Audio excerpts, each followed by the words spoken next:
by ice. By the way, the feds came in and broke that up this morning. I saw the helicopters fly around and everything. It was kind of cool. So having to work, I'm like, oh, look at the helicopters. Oh, guess the occupation's done. Nice. Okay, so I got notes. David, the flow of guns. Oh, okay. Well, I'll let you. He's gonna kind of sneak 2 games in there. Is what it okay. Like. Is that okay? No hype for him? Am I stepping on your toes? Yeah, I think he's just gonna do 2 reviews and no hype. It looks like. Okay. Okay. My Kickstarter list. Hold on. Oh boy, that's gonna go real well with our discussion. Yeah. I've got a few. Yeah. What is it? Collection disorder or something? Yeah. This is acquisition disorder. There we go. That one. This was actually brought on by my wife because I mentioned I wanted something. She goes, "Really?" And we'll get into that, but it was actually kind of funny. Guys done out of these or have not done? Dude, you do whatever you want. Seriously, like yeah, do whatever you want, and we'll tell you if your review's bad or not. Yeah, like, no, you're wrong. That review's crap. I'd be interested to see. So Stevenson's Rocket. Trent was going to do Founders of Gloomhaven, so you can talk about that one. You keep going up because, or to go the opposite way, because I think there was a few that you. Okay, so. Homesteaders be interesting. I've already talked about Lincoln, but I mean, still not a big deal. Anne's on Legacy. Yeah. Anne's on Legacy I talked about, but I don't think you might be able to offer some more insight because I don't know that much about it, to be honest, other than it's more Anne's End. That's pretty much all I know too. Yeah, that's I was there too, and I also Don't worry, David. Like if you're assuming we're more prepared than like what we normally, we're. Just wing it. Nobody will know. Norm. Norm is here. Yo, Norm. Gotta get our YouTube. Let's see here. Are we live? The cardboard cohorts. Here we are, and this is David, by the way, Norm. This is David, and he's going to be out there in your time zone soon. He's going to be because Norm's in Saskatchewan, which actually no, that's Western, or is that Mountain Time? Okay, Joe, let's be clear. By time zone, there's still a lot of distance north and south, right? There it is. It's not like they're neighbors. Common ground. That's why he's Hispanic. I'm not giving the exact coordinates. I'm only giving you I'm just giving you the GPS, the longitude. No, that's cool. That's the one that I was interested in because I've heard people talk about it, but like at the same time, I've never. Or you could do something else, dude. It doesn't really whatever one you are most excited about. Freeform. I want a freeform review where you just fly out the seat of your pants. Freeform. I thought every review we did was freeform. Oh, that's right. Yeah, you actually prep. Norm is just in Central. He's just in ours. We're all. Oh, yeah. He's no. That's not very special. No, nothing special about it. So nothing special about Central. Okay. I apologize. Everybody. It was an irrelevant bit of information, frivolous, should not have been brought up. I still, out of potential locations and stuff, I still wonder if people who grow up in mountainous areas come to Iowa and they're just impressed by the flatness. Yeah. It's we go to the mountains. We're all like, it's so mountainy. People they're like, I can see so far. Mm-hmm. That's what happens when a glacier plows your state. Yep. And then it leaves a few cool little things like the deep water lakes that we have one of. We also I think it's in Ledges State Park. There's these little microclimates with plants that only grow in Canada. I would not be surprised. And they even messed up the whole ecology of Ledges is really messed up ever since they built Saylorville Lake. It floods all the time now. Yeah, it used to flood. It's supposed to flood the Des Moines River is supposed to flood once every 500 years, and in the last 40 years, it's happened 5 times. That's also climate change. I heard that's a myth. Yeah, I heard that's a myth. Fake news. Or as I was telling my students, I'm like, by the way, when you get old enough to buy a house, a 500-year floodplain's a 5-year floodplain now. Just make sure you're buying a house on stilts. Yeah, no kidding. Yeah, they're saying if the Pacific Northwest up here look like if the seawater rises and it'll increase the levels of the river. It looked pretty interesting. On that, and what was the one in Oregon they were like trying to prep is like there's the potential for like a deadly tsunami there or something. Yeah, because there hasn't been an earthquake up here, and we're right on the fault, you know, out in the sea. We're due for one. So everyone's like, yeah, if we get this, if it happens, a tsunami could hit. They have these signs like this is a safe distance. And people are like, nothing bad will happen here. I'm like, guys, we live near an active volcano called Mount Hood. Either it's going to be a tsunami or a volcano is going to blow up. It's going to be one of the two. Which would you prefer? Yeah. Actually, I think the volcano because it just be cool. Yeah. You'd rather play Pompeii, you know? The fall of Pompeii. I think I'd rather be incinerated and drown. Yeah, well, the problem with the tsunami is like you guys don't have all those lovely detection systems like Japan. You just be like, "Hey, this is a good day. What's that big wave splash?" And wow, the ocean's really receding today. Look at that. Is there a board game that involves tsunamis like as a central? I mean, there's like Survive, but like it's not. In that flip the table, basically, you get sick of playing. You're like tsunami, and you just throw the table. I don't think there is one though that has like you dealing with like there's not a board game called like Fukushima or whatever. Maybe that's still too soon. I'm sorry if there was, or Chernobyl. Board game. Yeah. I guess Fukushima is like a laundry list. Yeah. It's also got the nuclear as a part. Yeah, my dad actually. When he worked in Iowa, his plant. Had a subsidiary plant out east, and there was a guy from Russia that had lived in Chernobyl. Nice. Yeah. I finished the Netflix series called Dark, and they kind of make some allusions to like Chernobyl because it's like has to do with it's set in the 80s and in the present time, and there's like time travel, but it's like as a result of watching that I couldn't finish it. Yeah, it's in German, so I mean, like it was just going slow. Yeah. To me. I don't know. It was really interesting. It takes 5 episodes for the first big like boom to like smoke you in the face, and like it's a pretty big like I'd say if you stick around for those 5 episodes, but I'm not gonna say go back to it because if you didn't like it, then this guy was really cool because he had left Russia like during like the Soviet Union, like in the 80s, like during the Cold War. And he said, like, when you got permission to leave the country, like, it could literally be revoked in a matter of minutes. So, like, once they got permission, they literally loaded a car and drove to the border. And when they got there, like, the border person, like, scanned his car with a Geiger counter. And they're like, nope, can't take it. So he's like, they literally walked out of Russia with the clothes on their backs. I just thought of the Chernobyl game. The disaster has happened. Now they have to evacuate Pripyat, and it's a logistics game, managing the radiation and evacuate people. There you go. No, it could work. I mean, feel like Chernobyl should be an expansion for that one game. What was it? CO2.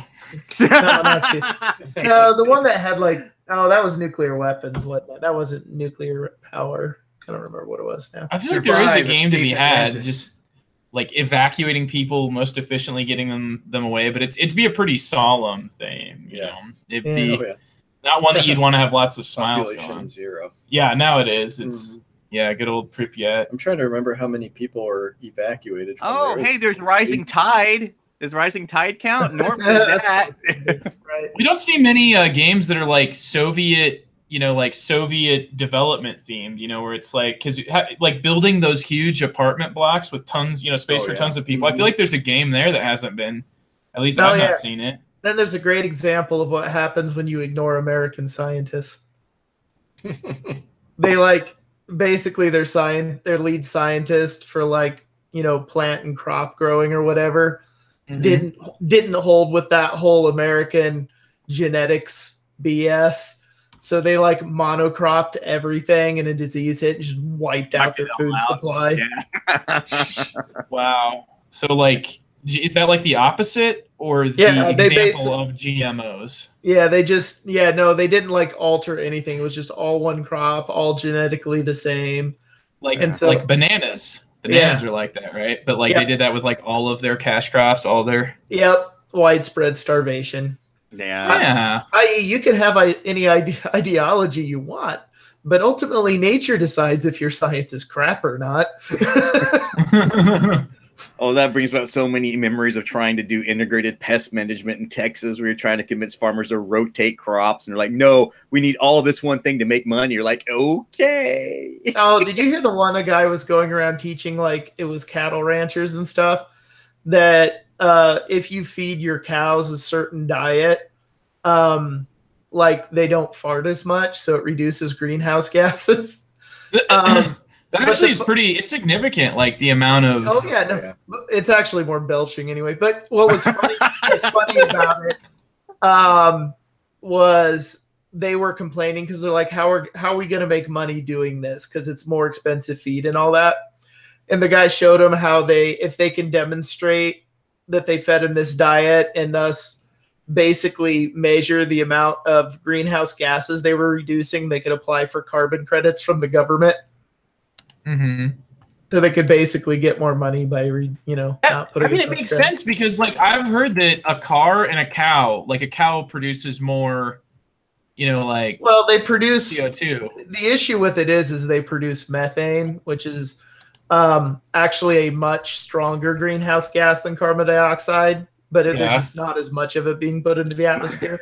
Okay, although we did find, that whole destroy the ozone layer CFC thing. Mm-hmm. They found out a country had been releasing huge amounts of it into the atmosphere over the last few years again, like completely violating the environmental thing that almost every country signed. And apparently they just found out who was responsible for that before they were able to trace it to some country in Southeast Asia region. So then they did a little more research. They're like, oh, China. What do you know? Shocking. So it's like, yeah, let's disobey that. We don't need no stinking ozone layer. Who needs that, man? It's overrated. Well, the funny part is fixing the ozone layer actually increases climate change. Really?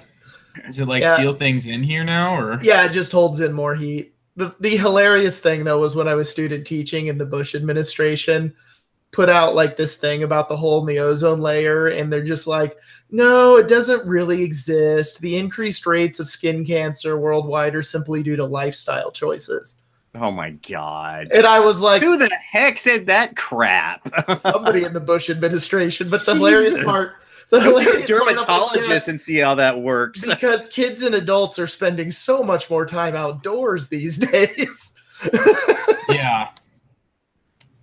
Just like always. Every science person I know that saw it just like at first just kind of stared at it like with their mouth hanging open, like I can't believe it's this stupid. And then you have to laugh about it because like it's either that or cry. I know crying seems like a viable option sometimes. I know it does. Oh, God. Like I'm just gonna cry now. It's okay. I won't hold myself. Yeah. Are we ready to kick this thing off, guys? Yeah. Sounds good, TC. Yep. All right. I'll give a big countdown so Joe can find it. I've got notes. I think I am ready to go. And we have Norm. What else? Yes. What else do we need? What else do we need? The secret ingredient. Yeah, the secret sauce. Oh, I didn't say that. 5, 4, 3, 2, and 1. Welcome to a new episode of The Good, the Bored, and the Ugly. The Good, the Bored, and the Ugly is proudly sponsored by Game Surplus. If you want a board game and you want to pay less for it, use our cool code, which Joe knows. Get 10% off and get a cool game. Why wouldn't you do this? I don't know. Because Carmen's cool, and you should support Carmen. That's right. So what's that code again, Joe? Good Board Ugly Picks, and it'll be on. There will be a little bit of a reminder later on in the episode too. Yeah, and for some reason he picks games that I like to try to get people to buy them with the discount. I don't know why he does that because I don't think they'd move anyway. But those are the ones I'm picking. Oh, are you? Okay. Well, why about anyone pick those things? We gotta change this up, guys.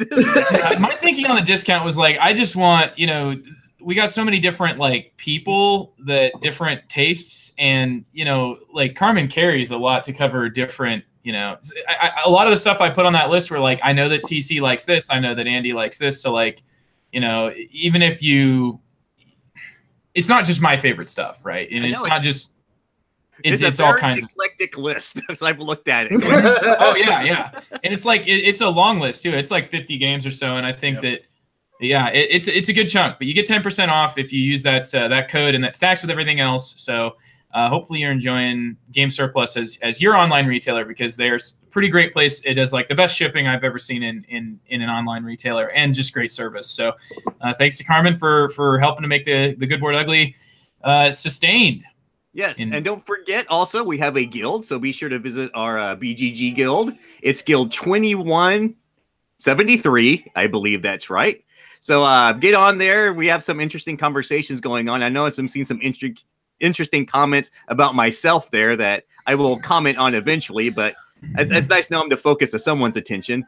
We have a Twitter you can look at GoodBoardUgly, and we also have a Facebook page in case you want to give away all your data for mining. Facebook for mining. So, you know, we all support that. So I don't use it to track anybody, I swear.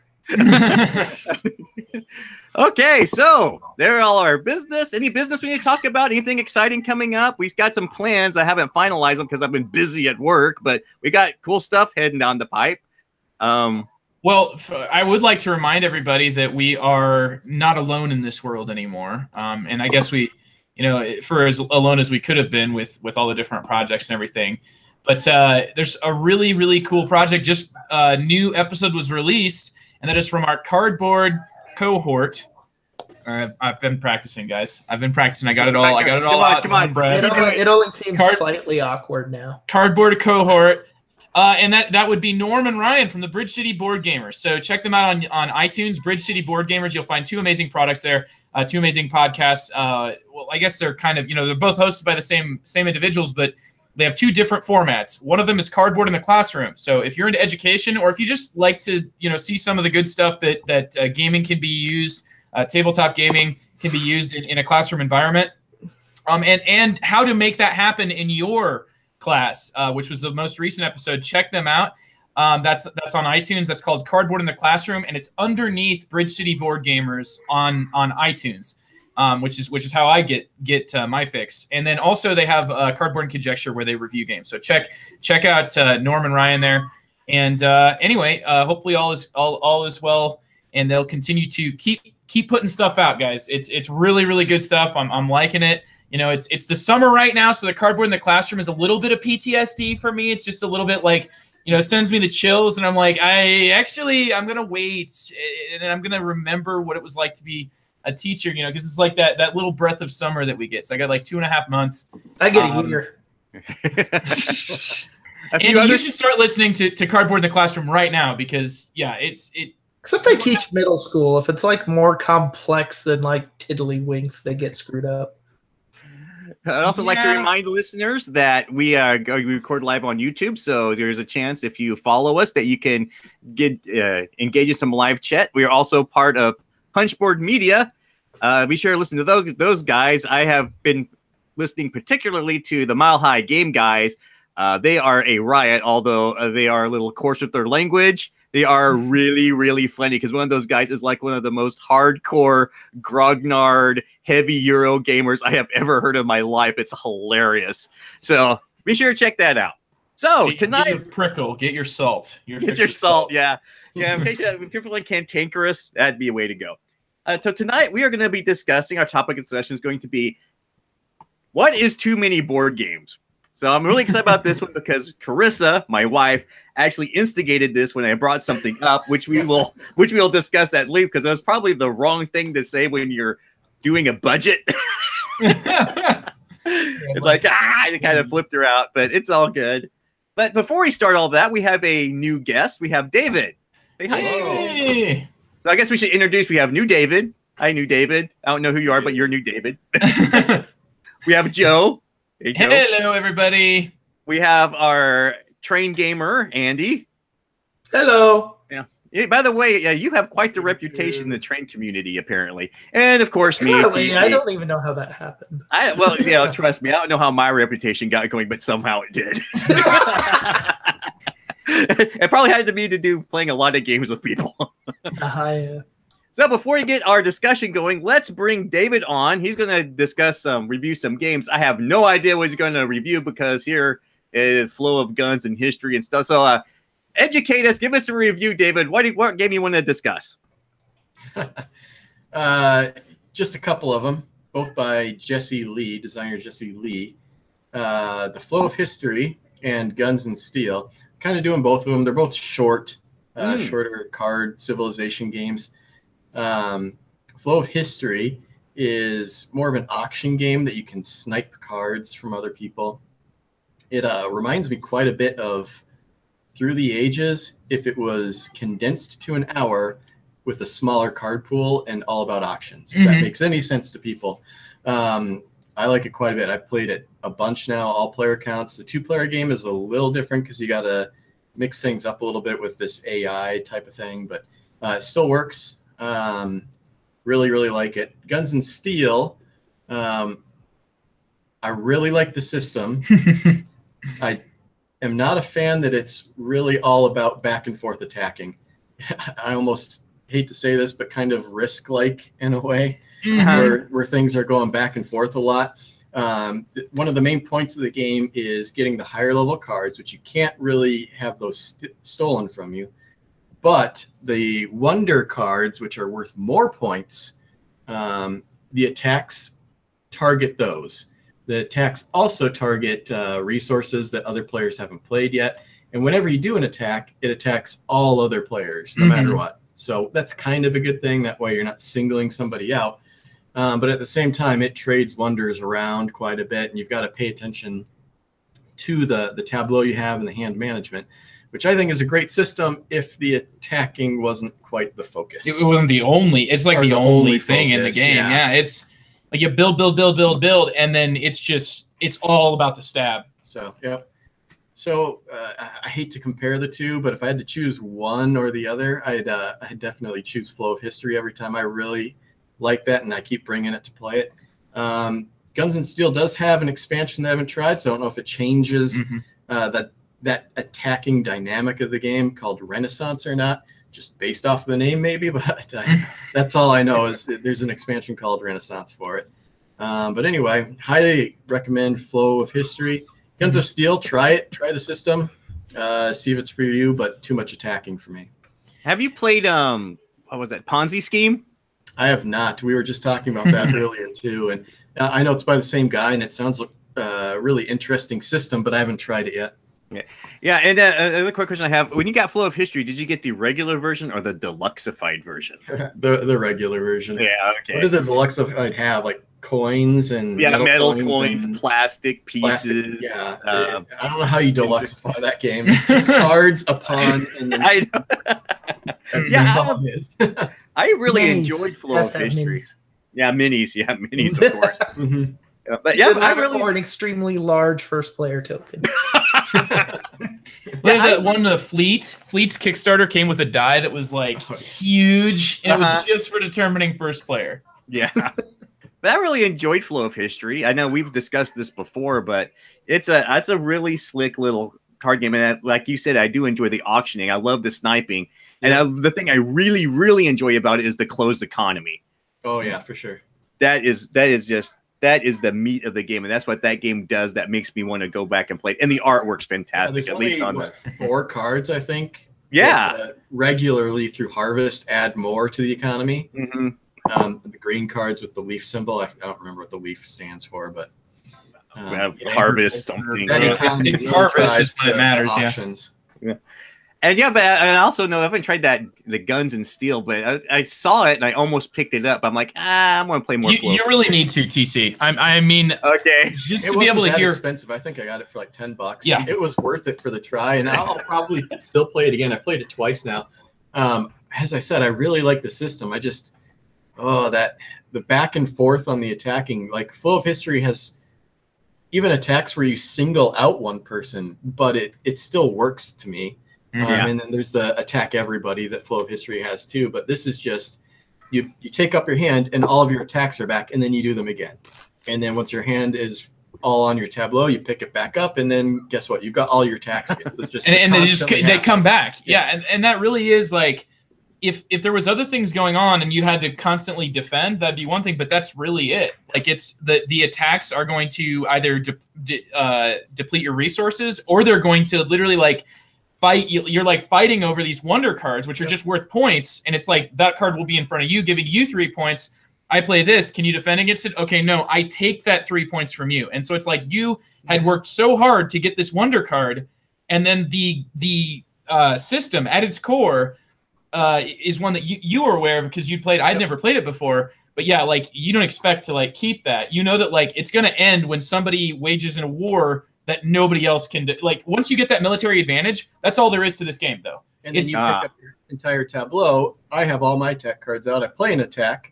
And now I take it back. But there are like sort of quick cards, ones with you can like, if you get attacked, you're just like fick. Yeah, you can just like put them down and like build up your military and like, aha, you can't actually beat me. But like once you get that military advantage, it's like that's it. And the swings are huge. Yeah. Like just, I mean, one single card swinging from one player to another player is like, it's 6 points from you, 6 points to me. Like I won this game, quote unquote, blowout. But had that one card been in front of, instead of in front of me, in front of you, you would have beat me. Yep. So big swings, all military, cool system. Like just the choices that you're making feel automatically giving me a headache at the very start. Like once you've started to create separation in terms of the military strength by getting like hitting them with the depleted resource, like if you can get that to time right to where you get it to hit, like there's just not much coming back from that, because you know it's the economic disadvantage that's not going to let you keep your military now on par, and so now you're like, it sets you back a turn or two and you're just out, you know. So it's a really cool system though. Like I would say if you talk to me in the first 15 minutes of learning this game, I'd be sitting there like, this is so cool, it's so cool, and then once it gets to the end, it's like all we're doing is just tit for tat fighting over this. You can already see that, like, I've got the most military. Like, I want there to be more to the game, and it sounds like an expansion might do that. But if you want a much more, like, well-rounded experience, I agree 100%. The Flow of History is – it somehow captures the feeling of a Civ game, you know, marginally. One might say it flows well. Yes. And there's an ebb and flow to it, because it's not just like as soon as one person wins a battle, the game's over. So there's more variables at work in the Flow of History. In Guns and Steel, there's definitely an incredibly interesting system, but it feels like maybe it's just a little bit too single-minded and too much of a focus on just that war part of it. But it's called Guns and Steel, so it advertises itself well. Yeah. How long does Guns and Steel play? They're both under an hour, 45 minutes. Yeah, they're both about the same. Kind of comparable, yeah. Timeline, yeah. Okay, so it's not, you know, when you're doing back and forth, it's not like you're doing it for like 3 hours. It's going to be pretty quick. Yeah, that's what happens when you play Union versus Central. The Flow of History, you can learn it a little bit easier because the amount of information is much more filtered, whereas the Guns and Steel just like bombards you with like, hey, here's 5 cards that all have 5 abilities that you need to manage with resources on the back that you can play them as instead. And oh, hey, you can see every single card in the game. There's like no randomness outside of just first player, right?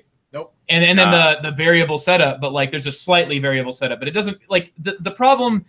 Yes, there's a bit of a variable setup, but like because you're going to be playing these cards so frequently, like you're going to feel like all the cards that are like tech cards that go into your hand are the same every game with the base game, and so you're going to feel like, oh, you're playing tanks again. You're playing like you'll get hit with something once and be like, oh, you're hitting me with it again. The only thing that changes are the wonders. There's 2 wonders for each age, but the wonders, it's just how you get them that changes. The amount of points is the same. It's just same. So it's just points you fight over. To focus on in order to actually get the wonder changes. Gotcha. And that's really the only difference between the 2. Otherwise, it's the same every time. But I guess the change there is how people go about getting the cards and making sure you get enough military so it doesn't go back and forth so much, and you can block those constant attacks. I think you would like it though, TC, because it's like, I mean, it's like who can stab the biggest. I honestly think, you know, who I think would like it is Kate. I think she can get behind it because you know, I know that's the elements that she likes. It's like I'm attacking you. Can you defend? And I think she's really gonna like that. And the way like the game is gonna be pretty there's a pretty big disparity usually between like first, second, third because of how swingy the game makes those things. I think that these all lead to something I think you should at least try. I don't know that you're necessarily going to want to play it multiple times, but I know that like I'm really happy I played this game. Probably not going to be like, one that stays around and keeps coming up because I don't think it's got the legs like you mentioned. But hey, who knows, with an expansion could really get there. Well, it sounds like for the price point, it sounds like a pretty solid buy. So. Oh yeah, I've enjoyed the two. It's just that I feel both times at the end of each game, it felt like very single-minded, like Joe was saying. It's focused on those attacks to steal the wonder cards. Okay, so while we got Joe yakking, why don't we get him to talk about Mystic Vale Conclave? It's probably one of the biggest boxes I've seen for the amount of game you get in it, because it's just an expansion, I think. But I don't know. Yeah. We'll let Joe talk about it here for a minute. It's kind of an interesting concept. So Mystic Vale Conclave is a box primarily, but it's also a box that comes with the ability to play the game of Mystic Vale with 5 or 6 players. You cannot do that any more than 4 out of the base box or any expansions up until Conclave. So Conclave is basically a 5 and 6 player expansion that has another, I don't want to call it a throwaway, but it has these things called totems that are just kind of an extra added ability that you get that is like unique to you, that you can use it at a certain time throughout the game. The totems don't seem that exciting, but then it also gives you these things called conclaves, which are just kind of like it's like this conclave of cards.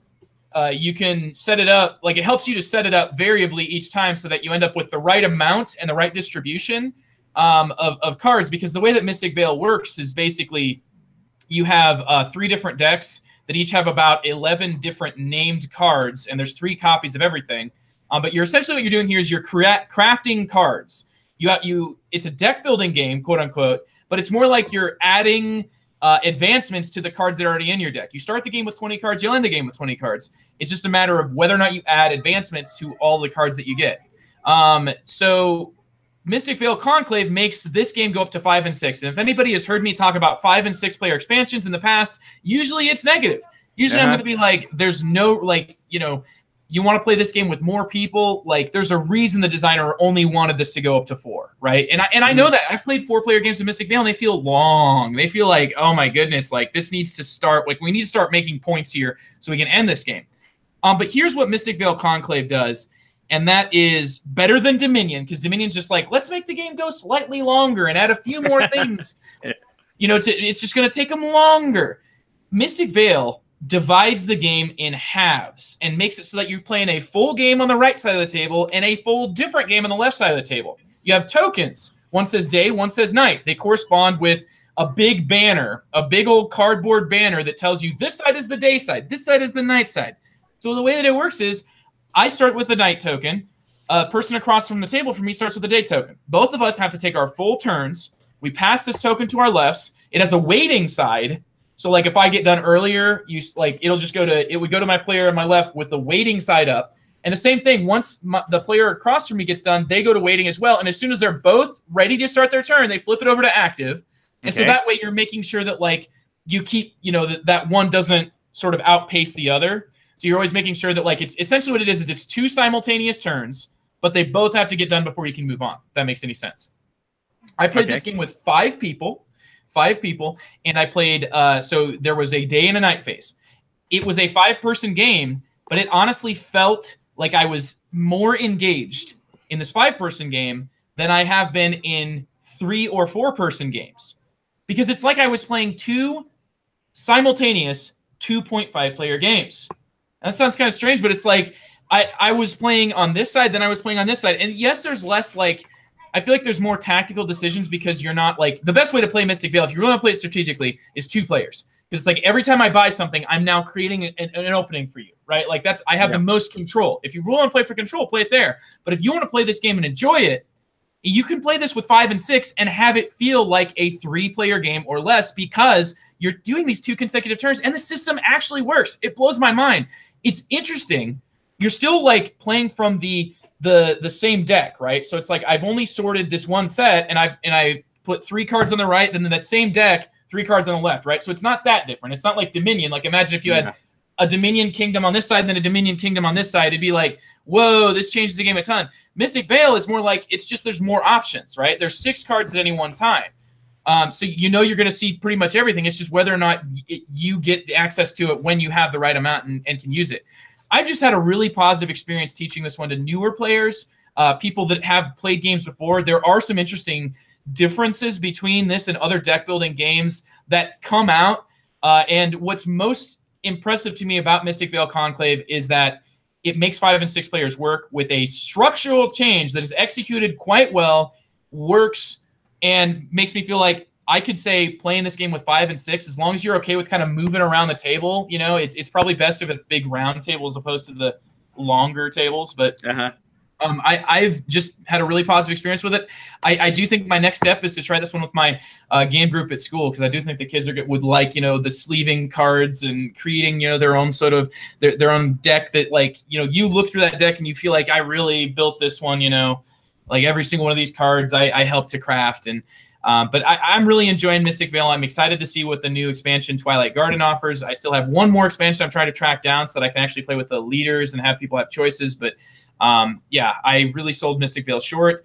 I did not give that game the amount of attention it deserved before I gave a preliminary, you know, as Andy calls them, like a first look, right? But I was, you know, the things that I complained about, like, there's kind of there, but like there's elements there that I hadn't seen, and those kind of brought it up. So I don't think that, you know, some of those issues aren't as bad as I made it seem, but for the most part, like, it's that there are other elements of the game that I did not understand the full impact until I played multiple games. So does the box? Do you think the box is going to hold everything?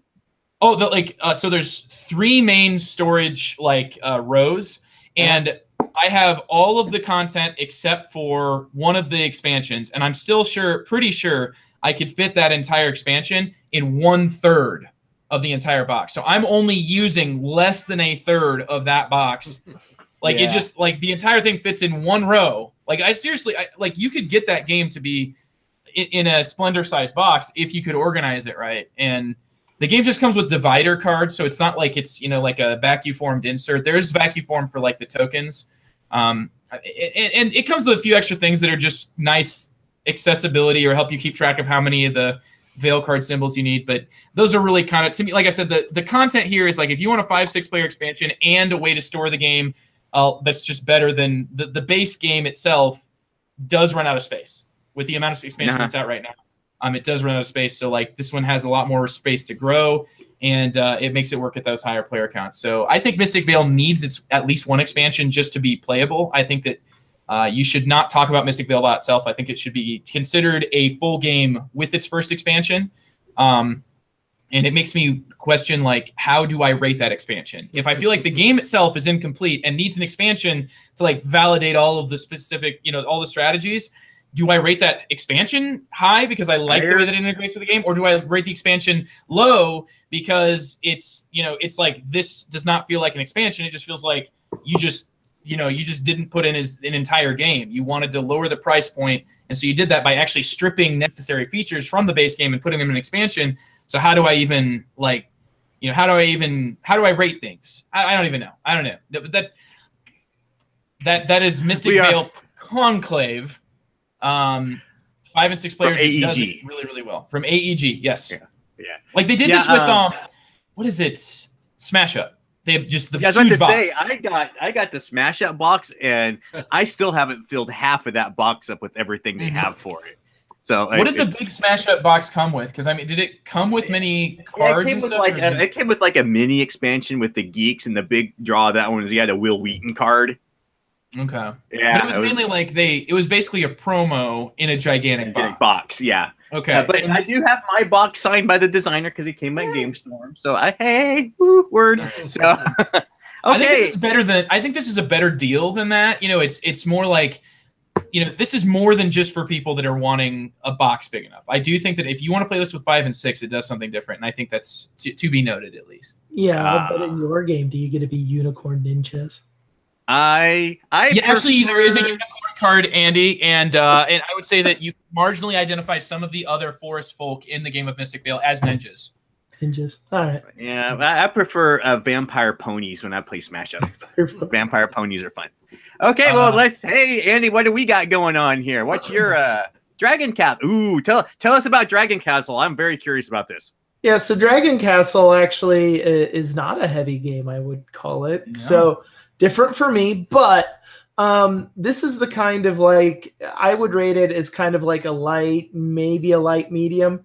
But this is like a game done well for that, because essentially what Dragon Castle is if you're familiar with like Mahjong Solitaire, like, you know, one of those basic Windows games you get that you spend forever playing in class instead of paying attention to what you're supposed to be doing. Those are my Angry Birds. Yeah. But anyway. Minesweeper. Well, yeah, before 1-to-1, but this is when you had computer labs and you were ignoring what you were supposed to be doing. It's like, oh, Mahjong Solitaire. Anyway, that's kind of the base mechanics. So you basically have Mahjong Solitaire, and then they actually make then a game out of it, because you have to do something with these tiles you get. So everybody has kind of their own individual player board in front of them, and everyone is taking tiles from the Mahjong Solitaire. What happens then is, as you build these tiles up on your personal player board, whenever you have 4 tiles connected in some way that are of the same color, they flip over and you score points. You score more points the more tiles you get together before they flip. But the key thing is once they are 4 or more and they can flip, they will flip. They will flip. Okay. So you ideally, like, if you want to maximize points, you want to get like 8 of the same color to flip at once. Mm-hmm. You can then top them with a shrine. That can get you bonus points at the end of the game. The cool thing is once you flip them, like, they're blank on the back, right? So now you can put more tiles on them. And when you flip tiles, they basically ignore height. So if you had 2 tiles on the second level and 2 tiles on the bottom level that are the same color next to each other, they'll still flip again. So it kind of becomes this like efficiency puzzle of how to place your tiles. Different colors kind of have different scoring opportunities, sort of thing. Then if you play with the quote unquote advanced game, which I would just recommend doing that anyway, it's not that difficult. You draw 1 random spirit card, and there's like 6 or 8 in the box, I think, and that gives you a special ability. And the special ability can be used at any time if you throw away a piece of something. So you throw away one of your tiles or one of your rooftops or whatever, and then you get to activate this tile. It's basically some kind of rule breaker with how things either flip or how you interact with the Mahjong board. And then what happens is the game continues like this until you're down to the bottom layer. So usually most of the configurations are 3 layers high. Once you've wiped out everything from the 3rd and 2nd layer, you have the bottom layer.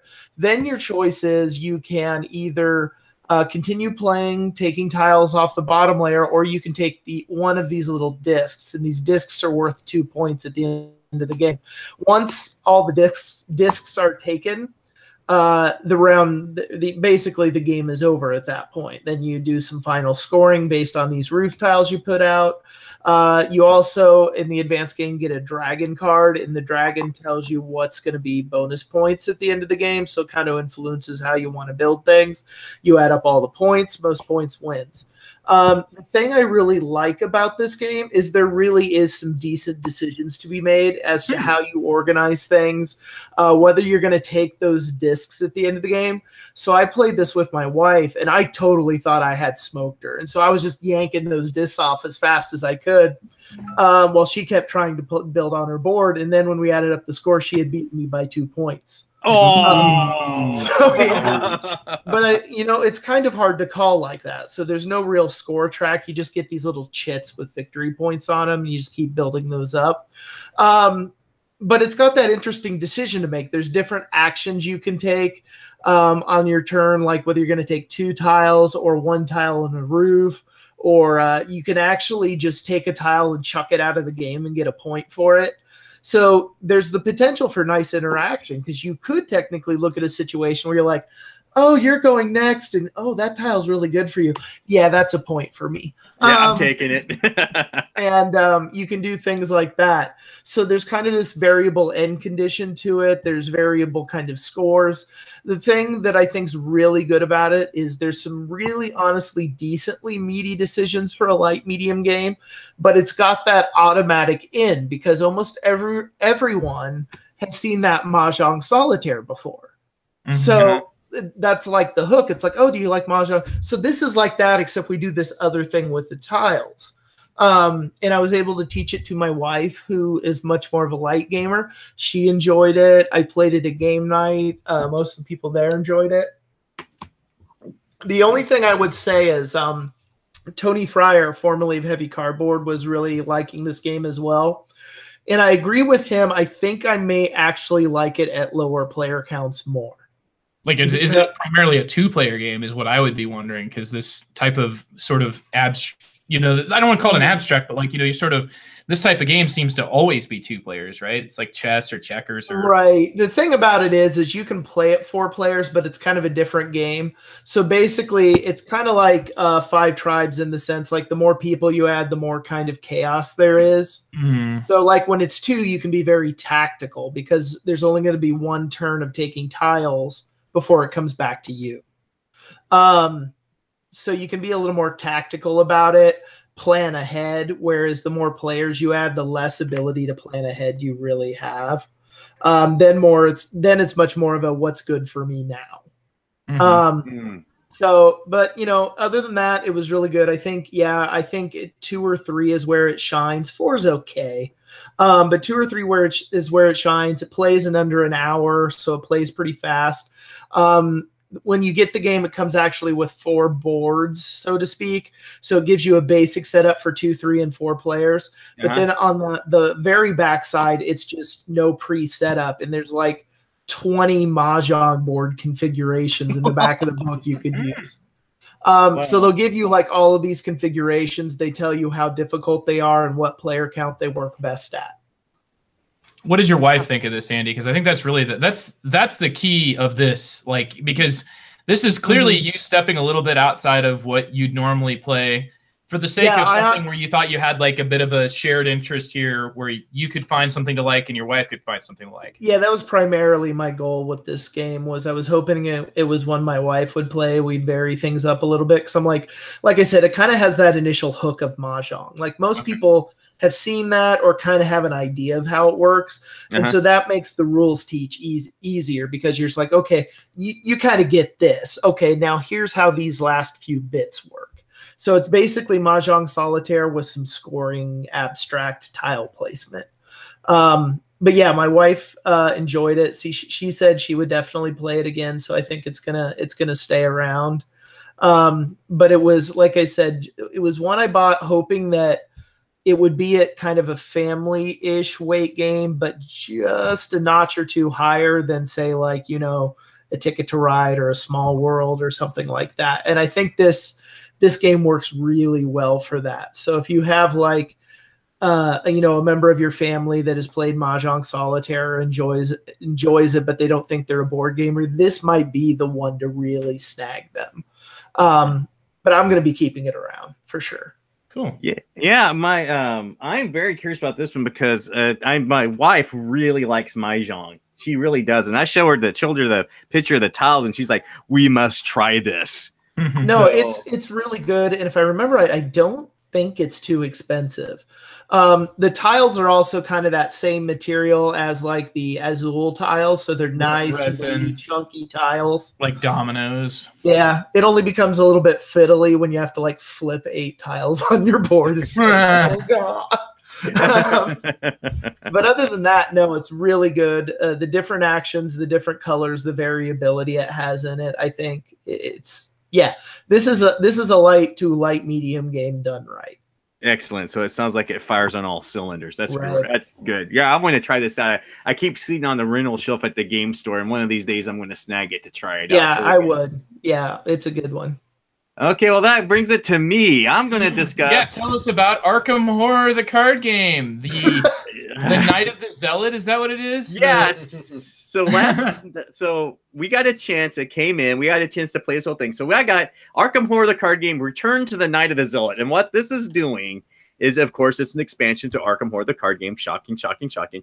But what it does is it takes the mini campaign, which is kind of craptastic, from the core set and beefs it up tremendously. We played it last night. Is it the same storyline? It's the same storyline. Okay. Same story. There's some character cards in there that are pretty nice. That actually there's certain cards that are like really awesome but are really expensive to upgrade to. They added some like mid-level cards to get to that, so you don't have to spend them all at once. But what this does is it adds more heart. It fleshes out this campaign and make it feel like a full campaign, and it is brutal. We played it. It took us like 3.5 to 4 hours to play the whole thing. We built really good decks. Well, I thought they were good, and we got smashed into oblivion, which is a really good feeling because, Andy, as you know, much like you, I like when a game just kicks me in the teeth. Especially like a co-op or solo. You want those to be hard. For what it's worth, once you invest in this thing, and I have everything that's come out for this thing, I've been consistently impressed with, and this is no exception. And much like the Mystic Vale game you're talking about, it comes like a little box, so it's a slight storage solution, although it's not going to hold but everything that this game has by any stretch of the imagination. But it makes you play it and you got like, okay, how can we build, how can we cooperate? And it is, you guys have played Spirit Island and know how difficult that thing is. This is right up there, man. Fantasy Flight, I mean, they do not hold back when it comes to these LCG cooperative games. Even the Lord of the Rings card game was a monster. That one was hard out of the box. Yeah, and this one, I mean, you can adjust the difficulty. We played it on standard, but we were like, man, playing this thing on expert or Arkam difficulty, holy cow, I don't even know how you can do it. But the really neat thing about this one is on the back of the instructions, there's like an achievement list. It's like an Xbox 360 game now. We can like get achievements. Like you just check them off. Okay, I did that. And they are some really tough achievements. So once again, I could keep talking on and how much I love the Arkham Horror card game. It just keeps impressing. Everything that comes out is good. It is one of the most difficult cooperative games. It's probably one of the most rewarding. It's good. And if you're into it, there is no reason why you wouldn't pick this up, because it fleshes out something you already have, which I think's a good thing, because Fantasy Flight is typically known for just throwing out a whole bunch of stuff and not really, not going back to some of it. But I was impressed that this one went back and fixed some issues that people had with that mini campaign and really fleshed it out. So that's my mini review for Arkham Horror, the card game, Return to the Night of the Zealot. But that brings us to our topic, because... One second, TC. Sorry. I think that David actually played Arkham Horror, the card game, when it was first coming out, right? You got like the core set. Got the core and all the way through the first campaign. So this just changes a little bit about that first campaign. Yeah. So what it does, I'll give it to. So like in that first campaign, had 3 scenarios. It was the Gathering, the Midnight Mask, and I believe the Devourer Below. And remember that first campaign, you just had the house, right? And you found the clue, and you went out the house, and you went into the hallway, right? Yep. And then there's like another door, which you had to do something to get past the barrier to get in there. And then you choose to work with her or not work with her. Yeah, and then like the big goat-headed demon thing comes out, and you're like, it's like super hard to kill. We gotta like get this lady and get out. Yeah, and then there was that huge spoiler that just came up, and you were like, oh my god, what the hell? And then you had to like throw the girl at the spoiler. Yeah, the spoiler. The spoiler ate the girl in your party. Yeah, and you spoiler did that. Like, the crazy redhead caused this? Guess what? I'm just gonna throw her to the monster. We're gonna call this thing good. But what it does is like, so like the Gathering, it adds like there's a room, but then there's a hallway, and then there's a bedroom and a bathroom, and then you have to go peek through the hole in the wall, and then you gotta beat the hole in the wall, and then you go into a bigger, then you can go like upstairs or down in the basement. It really fleshes this thing out. It adds more monsters. You can replace them with the harder ones. You can keep the easier ones. It even said if you wanted more chaos, which I can't even imagine you'd even want to do this, you could like put them all together and just draw out 7 at random, right? Did they change much with the bag? No, it doesn't change. The bag stays the same. It's just there's harder monsters that come out. Trust me, there are some. Honest, I'm a wuss in that game. I took out the auto fail. As far as if I draw the auto fail, if it has a symbolic reason for being there, because sometimes it does, I'll do that. But it won't be an auto fail. It'll just be the lowest number, negative whatever the lowest number is. So I can actually math out if I need to succeed. That way, I don't draw that and be like, "Come on, game." Well, you'll be happy to know with the Forgotten Age, the newest expansion, there is a character called Father Mateo, and his shtick is he can actually seal that good the auto succeed on a card, and you can use it instead of drawing in the card bag. So as the game's going on, they're finding ways to manipulate that draw, because I know there's nothing like we were going in that freaking this newest one. We were going in and like that guy had like it was like a plus 13 on this thing to swing and hit this thing, and he drew the auto fail. But my character's ability was once per game I can turn that fail into a success. I'm like, we need this to happen. So Father Mateo was like, right, and pulled a miracle out of his hat and turned that failure into a success. So yeah.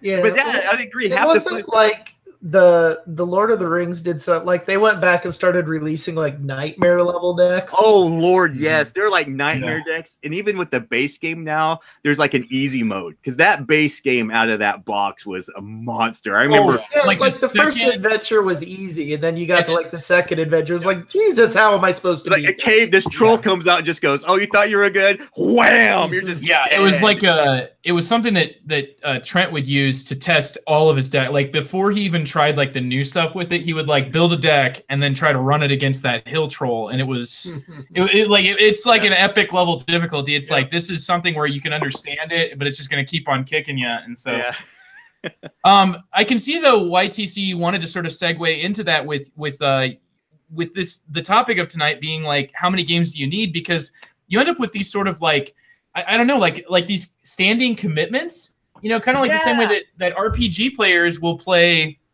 with the same group and then continue to create content, you know, like that's like campaign format. You know, you're obviously not necessarily buying new things, but you're just continuing to unlock new things with your dungeon master. Like these sorts of games like Arkham Horror, like Lord of the Rings the card game, you're like, I can look at one box of Lord of the Rings the card game and you can store those cards all in like one holder, and you end up with like a whole collection's worth, you know, of investment, depending on how you look at it. But like if you're in it long enough, and it's like, how many games do you really need? Like, what is the, you know, what should you even use as a to judge like whether or not you have the right mix of games in your collection and have enough? Was that what you were looking for, TC? Here's what spurred this. Is that we have a guy who we have played with, and he was playing Legend of the Five Rings with us, and then he's like, you know what? I'm tired of playing Legend of the Five Rings because I'm tired of losing against people who can build better decks. I like Arkham Horror. I really want to get into Lord of the Rings. So he went out, he like just dropped a bank on Lord of the Rings, like all this money. Like he got like the core set, like the first cycle and all this stuff. And so I'm like, I looked at, I was talking to Carissa last week. I'm like, hey, one of the guys is in a Lord of the Rings. What do you think about getting into that? And she looked at me and said, no. Because I've already got Legends of the Five Rings going. I've thrown money at Arkham Horror like crazy. Kate is into the Munchkin collectible card game, and I think that was just kind of like the straw that broke the camel's back, as well, because we tried Lord of the Rings, right? And it kicked our butt, and I got rid of it because it was just too hard for me. And she, you know, and going back and rebuying something we already bought, she was just like, no. In fact, you got all this stuff, and we need to start culling stuff. And it got me thinking, okay, what is too much here? What do you need for a good collection? And how, like you said, Joe, what like with a living card game, it's like a commitment. You keep going, and Magic is just the prime example. You're always on the treadmill of that thing. So what's too much? What do you need? And how do you feel about it? A really good question. I think, Andy, you've probably got a very specific, I feel like Andy's going to have a rigid position on this. I might be barking up the wrong tree here, Andy, but I feel like your position is gonna be a lot more rigid than me, at least. Yeah. Actually, I did some quick math earlier, and I can tell you exactly how many games is too many games. Well, Oh, what, 42? Is it? No. If you have, let's say that the average game's mass is equivalent to Ticket to Ride, which is 1.5 kilograms. If you had 1.326 times 10 to the 31 boxes of Ticket to Ride in your collection, you will have created a stellar mass black hole and killed your game. That's too many games. Specifically, Ticket to Ride. Specifically, well, I took that as many like copies the of average Ticket to Ride. game weight. Like, if you had Gloomhavens, you could probably knock a few scientific notations like off the that. structural integrity in your house or something. Yeah, and what your is house this? Just caves in. Is when this you like get one more game? Or is this like a mole? Is this moles? I remember like there was scientific notation somewhere in the mole, right? Oh no! It's just a big number because I had to figure out how. But that's an exact big number, though. Yeah, first I had to figure out how 10 solar masses converts to kilograms. So I did that. Okay. Then I looked up the weight of a Ticket to Ride box and converted that to kilograms. Did a little division, and yeah, there you go. And so we know now the exact, that would be so the now we know amount. the number of boxes of Ticket to Ride you need to create a stellar mass black hole. All right, problems solved. I was gonna say, well, how many games? I have an easy cop out here. How many games does anybody really need? 0. All right, problem solved. Now we can all go into the hype. No, in all honesty, like my thoughts on this are I've never fully figured it out. Like I think the problem you get with acquiring games is kind of where I am with things is how do you back off? Because it's like right now I've noticed my ability to acquire games is outpacing my ability to play those games. Mm-hmm. So now I'm sitting with like 7-8 games that have not been played. I'm like, why do I keep still buying games? I need to get these played. But then Phil Eklund's like, here's the ones for Sierra Madre this year. And I'm like, oh, buy. click. I think that like anytime we use the phrase insta-buy, that's when why are we even talking right now? Because let's all be honest, like it depends on what's up for grabs, right? Like that's where it all starts, right? And if we could be like the sort of reasonable individuals that know how many games fit on a shelf, I don't even know how you can know that anymore, especially with games like Mystic Vale coming out with Conclave and Gloomhaven. I have the IKEA shelving that so many people have, and you can see here on the back that Gloomhaven sits at the top, but Gloomhaven would almost take up a cube all to itself, and I only have I have less than 50 cubes. So that would, if every game was the size of Gloomhaven, I'd have space on my main shelving unit to hold 50 games exactly. And 50 and this kind of goes 50 Gloomhavens. Yeah, and this kind of goes along with it because the thing that drives me kind of bananas too is we buy now expansions for games we legitimately haven't played enough to warrant buying an expansion for, right? Yeah. So you what does they say now for the average person, if you actually played the game you bought 5 or more times, that's more than most people. There's games I have that's 1-2 times I've played. Oh, now I got to buy more games. What? Yeah. No, or there's an expansion out for it. I have to have that. I mean, there's right. An expansion for a game. I feel like I'm easier talked into expanding a game I already own, and I feel like that's almost like a shoe-in. That's a way to violate. If there's a physical, first of all, physical. These are games that take up physical space, right? I mean, how many video games should I own? And the answer to that is there's no physical limit to it because now, at least at this point, everything I buy the rights to it on the PlayStation Store. I can download it, and then later on I could delete it and then re-download it again. And it's whatever. Everything's in the ethers, but there's still physical pieces in a game. But when you got an expansion, it's I'll just put that in with the base game, right? And if it doesn't all fit, I'll just buy the mega huge box. Yeah, and there's something that plays into that because I discovered a term a few weeks ago when I went to the Munchkin gaming event. As they handed out, they had promo cards, right? You could get, and on the promo card it said the number in FOMO. I'm like, well, that's a weird thing. Why did they list these promos as FOMO? I don't get it. Well, someone told me, oh, that means fear of missing out. So the Munchkin game actually called their exclusive cards you only get in tournaments FOMO cards. which is hilarious. So, but I think that goes in. You're like, dude, I got the game. I don't want to miss out on the expansion. I haven't played it, but I really like the game, and I want to get it just in case I miss out on being able to get it.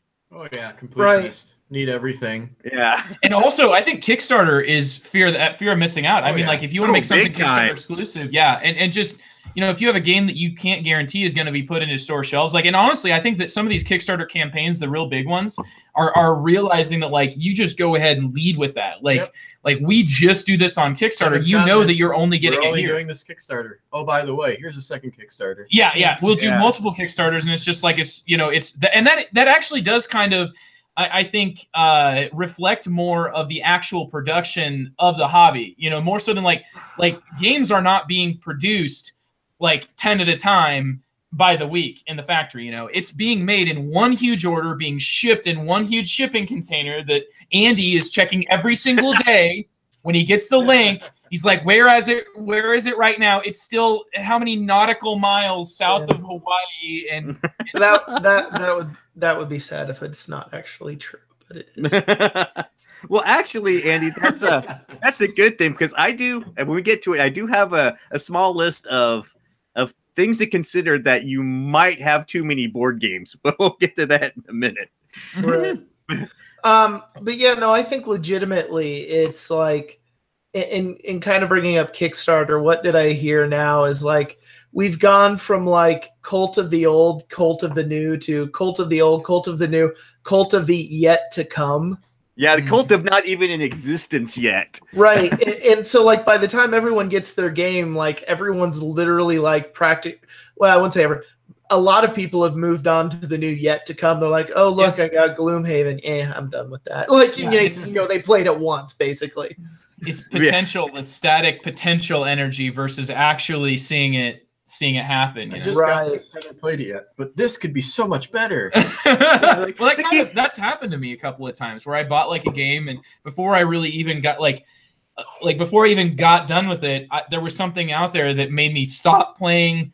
And I'm gonna Perdition's Mouth was a really cool game, but like as soon as I got one taste of Gloomhaven, I was like, I respect what Perdition's Mouth is going for, but like the intentional frustrating aspects of that game, like you're gonna clog up and every doorway is gonna be like this big old cluster because you can't move around your teammates. It's like it's just like here we are like trying to get through each other. It's like Gloomhaven doesn't have that rule. Okay, I enjoy being able to do this in Gloomhaven, and it's what I want from Perdition's Mouth. Not getting it. So many times it'll happen where it's just like this game looks to do something better than this game. I've already given up on this game that I previously had, and I feel like, but then at the same time, you have people that, like Andy said, cold of the old, that are like, I still like Terra Mystica better than Gaia Project, even though Gaia Project improves in every possible way. But I know, like, legitimately, because, for me, my example was when I kickstarted Scythe, that game was completely in my wheelhouse. But by the time I actually got the game, my wheelhouse had completely changed. Yeah. Yeah. I hear you. Yeah, and so, like, legitimately, I think the amount of games you truly need in a collection, like, if we're just going to strict need, I think you could get by with less than 30. Mm-hmm. If you really just played those 30 well, I think that's what you need. Anything beyond that is pure acquisition. 0 as long as your friend Joe has all the games that you want to play. Well, and I don't even have anything compared to what, like, there's, the thing is, like, when you look at somebody's collection, if they're a Magic player, they can have double, triple, quadruple the amount of money that a board game player has invested. But like you come into a game room and it's like, look at all these games, right? Yeah. Same amount of money invested in that as a binder of Magic cards, a single binder. So, and that's the same way. Like there's a bit of a section of this Venn diagram that's the same. And that is like the living card games, right? Because I can have one of my games, like you pick it up and it's like, I don't know how many kilograms it is, Andy, but I'm pretty sure you could get some scientific notation if you really wanted to. But like, it's huge, so many cards. And it's like, that's because that's the first 3 cycles of expansions and the first 2 big boxes. And it's like, you can have an incredible amount invested in a single game. but like then does that count as one game, or is that one game that has like 16 expansions that are inside of it? So I mean, just like an arbitrary number, it just, to me, like I reject 30, Andy. I reject it like just wholesale ticket, because there's different reasons that people like. I don't like, you don't need any games, right? But you're buying these games because of not just the way that, you know, like you want to get it played, obviously, right? But there's elements of individuality to it. There's self-expression in your own game collection. There's maybe revenge. You know, you could have like a vendetta. Like, I had this really bad experience with this game. It's gone. It's on the sales shelf. You know. Yeah. But when I say need, like, I'm not saying like that's where I would stop. I'm just saying, like, if you really wanted to have a worthwhile game collection, you could have 20 to 30. You have 2 or 3 medium Euros, a couple heavy games, 2 or 3 party games. You could do that, and legitimately those games, for the average person, we're not talking like super insane hobby board gamers here. Super insane hobby board gamers. But for the average person, those 20 games could reasonably last multiple years before needing to be moved or not. That'll be a discussion for another time, but what would those games be? Oh, yeah, no, that's the hard one.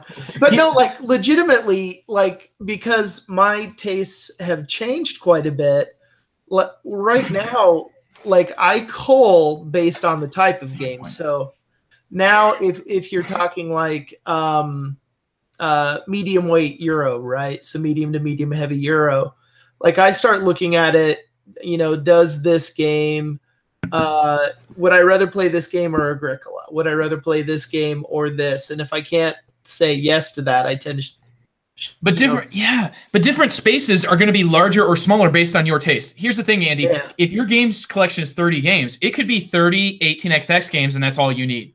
Like, straight up, 30 18xx games. Which, by the way, you could just kickstart an 18xx game. Though. Hey, Andy, I want to kickstart an 18xx game for you, so that way, by the time it comes out, your taste will have moved on. Yeah, but probably playing dice chucking. So Andy, let's say I have 30 games, but I do not have Age of Steam. Should I buy Age of Steam? Ooh. And how many expansions did you get with that? How many maps do you need? You need only one game. Codenames. That's the 200 and something maps for it there is, or whatever. Codenames is infinitely playable, Andy. Huh? Infinitely playable? Codenames. It's the one game that's infinitely playable.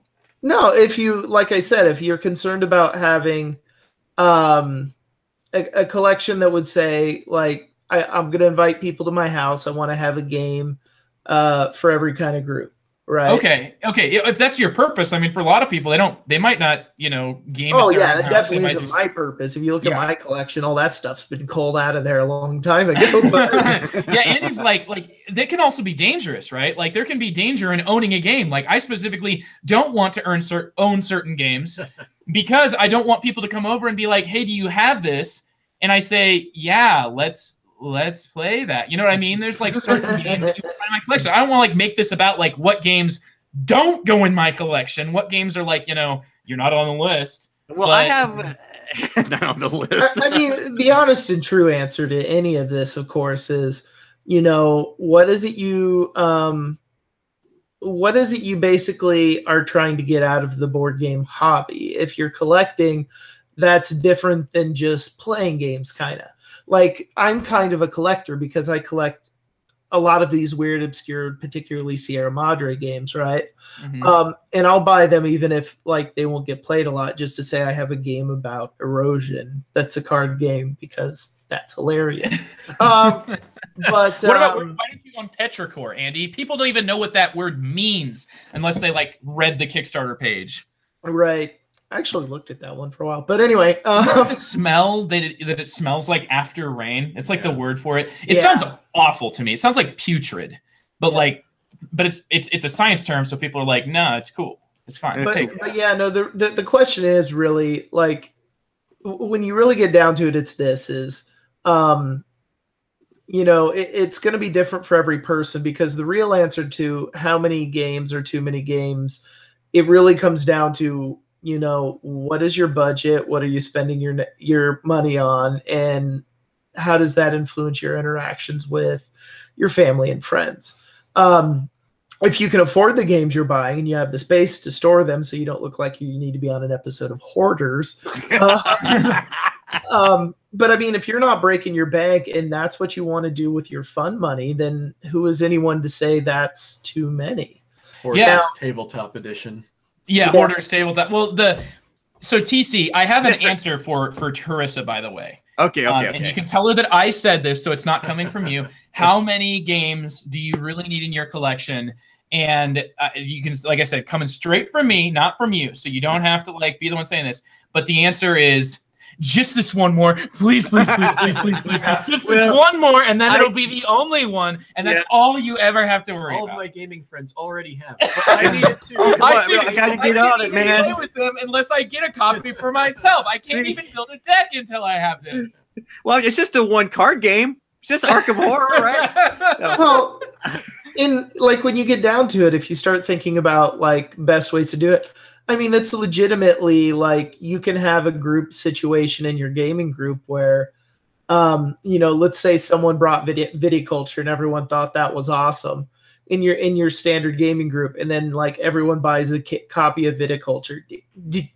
No, the guy who comes every week had a copy of viticulture. No one else actually knew that. Yeah, the group, like that determines what games you may or may not need, right? Obviously, like if you want to have access to a game, the only reliable way to get that, to guarantee that, is by owning it, because like otherwise you have to rely on other people. And if anybody's ever had a friend before, they know that they only exist to let you down.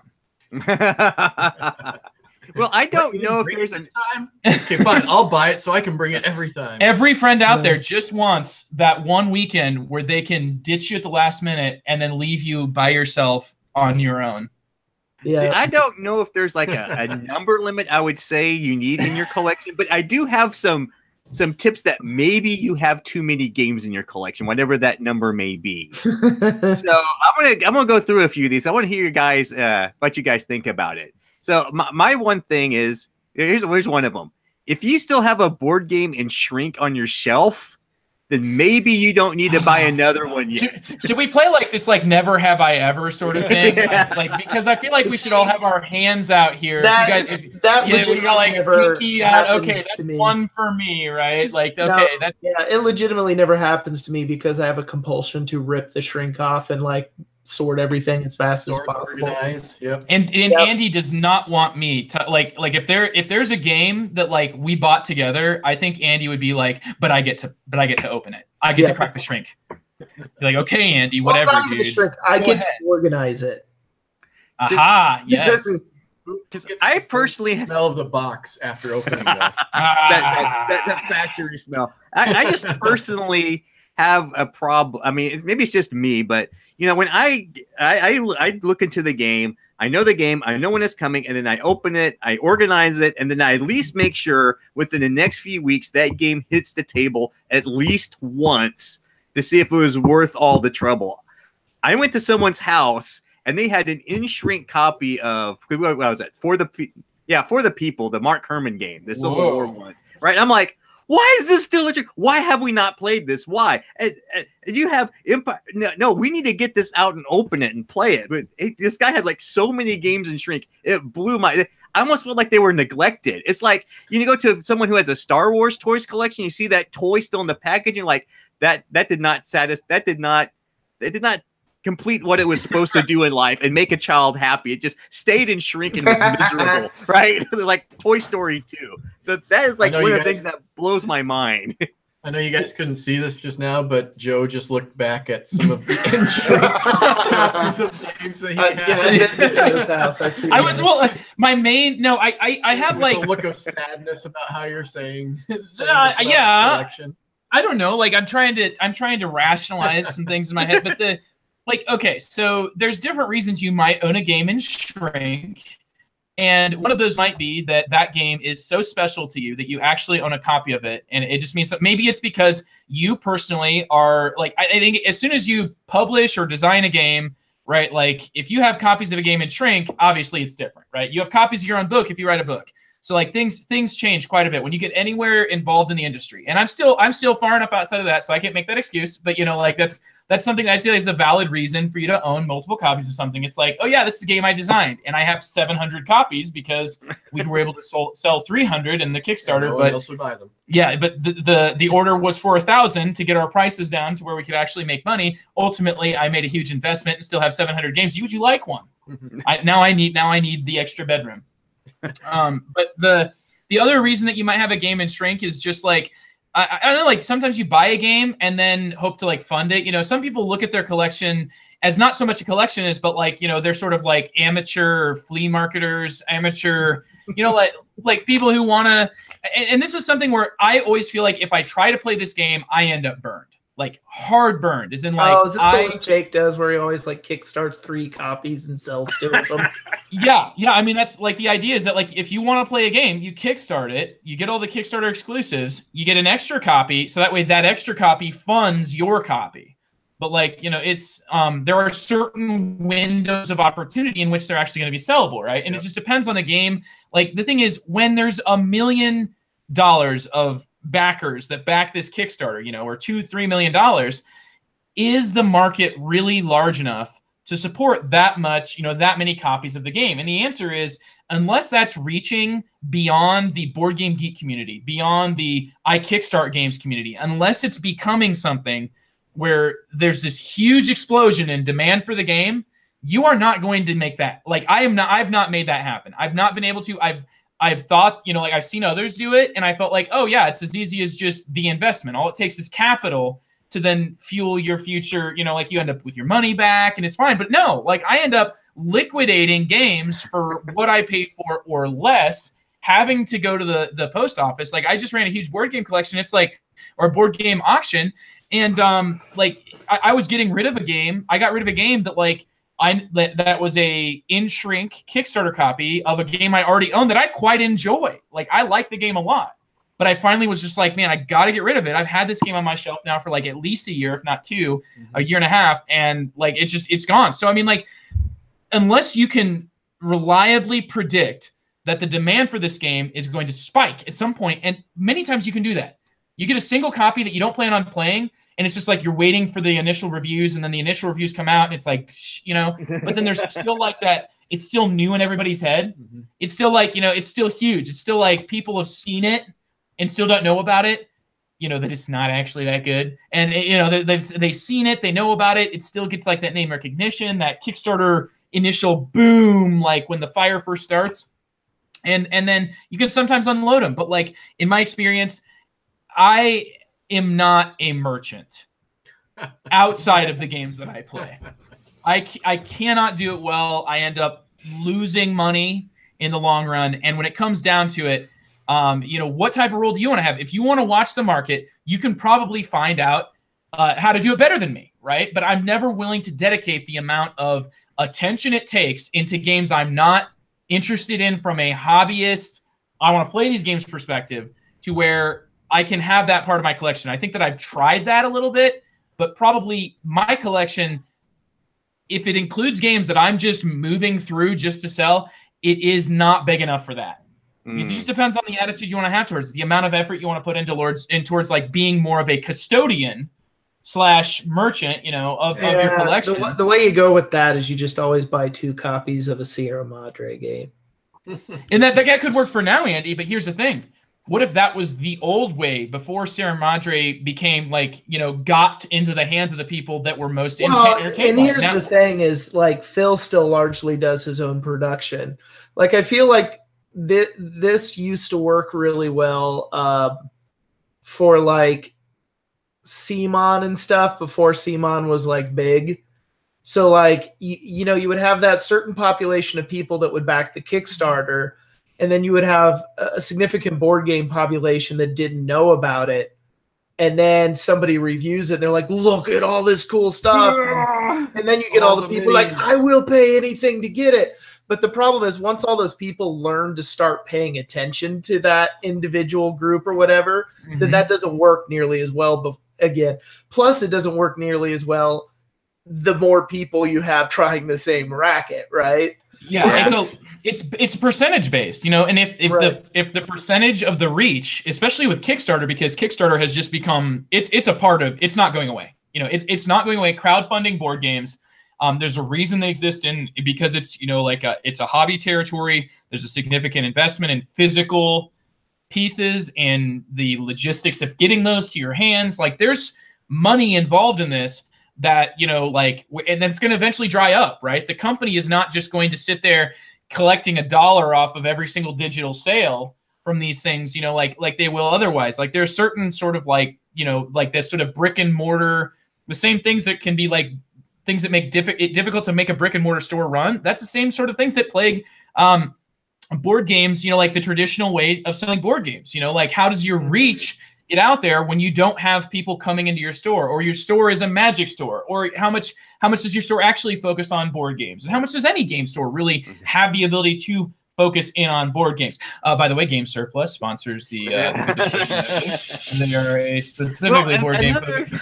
Another interesting aspect of all this is another thing that kind of drives me up the wall, and in terms of the Kickstarter especially, is when I hear people say like, "Oh, I got this game in the mail. I forgot I even paid for it." Really? Really? Come on! Every game that I have ever, especially that's why I can appreciate you, Andy, when you say you track all that, because every game I get or have bought, I want to know where it's at and where it's going. I mean, I'm always on, like, when I get my P500, I'm like, okay, where's it at? I want it. When's it going to charge? When's it here? So, okay, I have the money, and it's coming in. And yeah, it's just like, oh, I got this Kickstarter, I ever forgot about it. And it just goes on the shelf, and you never hear about it. I'm like, but you just paid for that. You want to play it? I guess that kind of leads into games still in shrink on your shelf, right? Is the Kickstarter game you forgot you got, well, but you're already done with it, and you haven't even played it, right? And so you're already doing the next That's why thing. I always hate ordering from European countries, is they just do not have the tracking in their mail that we do. And so it takes weeks to get over there. So I'm always like, where is it? Like, I mean, I know Andy and his Phil Eklund problems. Yeah. who spent hundreds of dollars on Kickstarter games, and they don't even remember they did it. And they're always like, well, I can't wait till this other thing. So play Never Have I Ever, because that's another finger I have to put up. I received a game from a Kickstarter, and I was like, oh, yeah. Like, are you kidding me? I probably go on to Kickstarter, the app, way too often. And I think I've got like 14 of them right now that I'm waiting on. And this guy's Kickstarted more than I am. He's Kickstarted more than me. And that's primarily, like, I'm most interested in Kickstarter because you can get a better feel. Like they're selling it directly from the person that's making the product to you. Like there's no middlemen. There's not even a convention committee that's like, like that guy in the convention that's so nice, but he doesn't know that you have a collection of this many games and that you have played 92% of the, by you, I mean me, but yeah, when a guy asks you, like, he's like super sweet and he's like, have you played, so what do you like more about board games? Do you like more strategy games? And I can tell that he's referring to the product he's trying to sell me, but I have my own definition of strategy games, and what he's trying to sell me would not fit inside of it and would instead be like, a totally different sort of a product, right? It's junk art. It's a strategy game. Well, I mean, but David, you know what games you've Kickstarted, right? And you know where they're at in production, or you just like, whatever, I'm just going to do this next one now. For the most part, yeah. Okay. When I get the tracking update, I'll sometimes watch the boat. Most of the time, I won't. Okay. But I do have the FedEx, the UPS, and the Postal app that notifies me when it's actually tracking. And usually it'll tell you then before you actually get the tracking email. Yeah. Okay. Like my issue is with that, like if I have a lack of knowledge of something, like that actually causes me to have anxiety. Like it's not that I'm super obsessed and like, but like just knowing that it's on its way makes me not worry about it, weirdly enough. It's not that I track it to worry about it. It's that if I can track it, I don't have to worry about it. Yeah, it's really I've probably been a little more paying attention to them because I'm moving and I need to know. Yes. And of course, I think like 4 or 5 of them are shipping right now. Right when I'm about to move. And then you have to worry, like, estimated dates were all over the place. And they're like, oh, David's moving. Let's ship now. Yep. Yeah. Oh, like right around like that sort of the lull before Essen, where it's going to get there and then they'll be able to go to Essen if need be or go to Gen Con. Yep. Yep. But one thing I was just thinking about, though, kind of going back to the idea of how many you need, like if we think back to the past, right? Which is weird to think of the early 2000s as the past. But anyway, when kind of German board games were first making their way over, like legitimately some people would say, oh, you don't need more than 4 or 5 games because like 4 or 5 came out in a year that you could like get ported over from there. And it kind of makes me wonder, like, what kind of environment that was where you just had like, hey, we have this like one game. We're just going to play this one game a lot and really get to know it. And you don't really need more than that. But now you've gotten into this weird situation where like people figured out that there was like money there. And so now like more games come out in Essen than if you sat down and you could actually get them all, first of all, and you could actually get them all played. You like legitimately couldn't get them all played before you died. Like that's in 1 year. Yeah. Yeah. And so like, I don't even know how you get to the point where that's sustainable. At some point, it's just got to be like, what are we doing, man?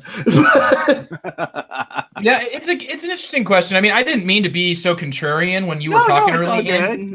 Well, and specifically, like I would say, if I was going to give my answer to the central question, how many games do you need? That has to first be directly impacted. Like how active of a role are you going to participate in the actual like selection of games, right? Because like if you're okay, like there's a lot of folks that are just okay with kind of riding the wave of whatever their game group is interested in. And really like just there's a lot to be said about playing a game with somebody who's passionate about playing it, right? And I find this a lot. Like I play a lot of games in our local group that might not be up my wheelhouse specifically, but because I can really get on board, like I can enjoy that game. Now, am I going to go out and buy that game? In some cases, yes. In some cases, like I see something there that I wouldn't have known. In other cases, maybe not.